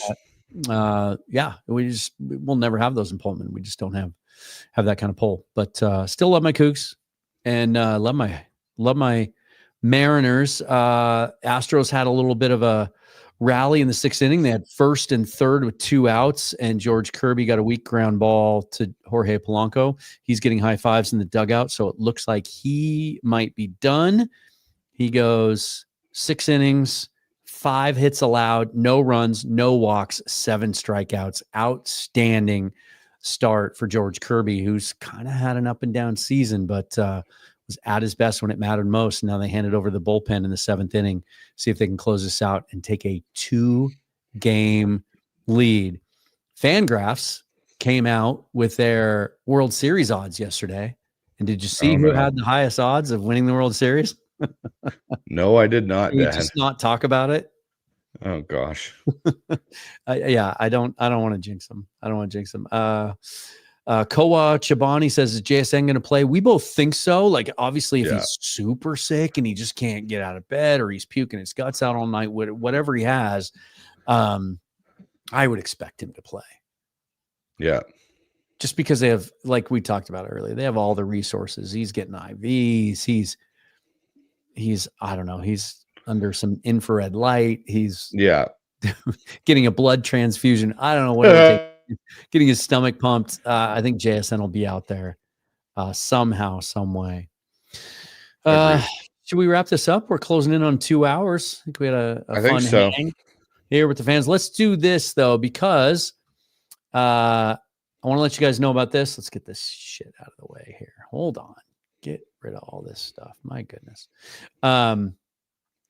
So the Seahawks Syndicate will convene for the second time this Wednesday, last Wednesday of every month. And this is a really cool one because obviously it comes the night before Thursday night football in Arizona. So it can kind of be a de facto sort of a game preview for us. But myself, you, obviously, Mookie Alexander, who popped in here earlier from Field Goals, and Brandon Kane of the Hawks Nest will get together Wednesday night at 5 p.m. Pacific time. Are we doing this one live? I don't know if we've decided. I think so. We usually do go live with this one and bring it. Yeah, that way you guys can bring your comments and your questions and everything else on the eve of the Thursday night game, and we can talk about that. Really excited about this one as we get to Thursday night. Any closing thoughts, my friend? I think if the Seahawks take care of business, this could be a catapulting game for them for the next 5 weeks. Yeah, I think it's an important one. Because I think for this team to get to where they want to get to, they have to prove they can win the games they're supposed to win, and get that home field back. I know that's really important to them. I know that's another reason why I didn't buy into this being a trap game, because they've talked about this ad nauseum over the last couple of months, really, and Mike McDonald and John Schneider, and wanting to get that home field advantage back. The Saints aren't as much of a legacy team. I don't think you're going to see as many of their stands. You're always going to have to deal with I think somewhere between 20 and 40% of fans in that lower bowl are going to be from out of town. That's just the way technology works now, and tickets are available and all of that. I just think this is one of those kinds of games where we talked about maybe last week being a statement, because you beat a legacy team and you beat them by being physical and being more physical than them. And that's supposed to be their culture and their identity. Now let's come out against a team with a rookie head coach and a young quarterback, aging defense, and no pass rush, and some issues on the offensive line, and maybe not enough weapons, and a young quarterback. And let's take it to them. I mean, I think it's important that they win this game fairly convincingly. That by the beginning of the fourth quarter, this game is pretty much in hand. All right, that's kind of how I feel it needs to be. I think this is the thing where you need to prove you're the bully, and you got the big bat, carry the big bat, use the big, and deal with what you're supposed to deal with. And that's something Seattle proved that they can come back in a game against Pittsburgh, a legacy team in their home building, came back, stuck with it, found a way to pull it out. This is you start from the opening kickoff till the last whistle blows of just purely showing we can also be a dominant team against teams that we should beat. Yeah. Yeah. I'm really looking to see how they start in this one, come out physical and intense and just erase any doubt early in this game that you're going to take one off and that you're not going to take this team seriously, and then take care of business, and then go to a big, huge division game on national TV the week after. That's Bryce from the Hawks Eye. Again, he hit 1,000 subscriptions on the new channel. If you're not a subscriber over there, head over there and do that. I'm Dan. You can see our Twitter handles down there, and that's where you can find all of our content, because we always post everything there. So thanks, Bryce. Appreciate it. And go Hawks tomorrow. I know I think we both do live reaction shows after the game, so you guys can look forward to that. And forever and always, go Hawks. Thanks for watching. Go Hawks.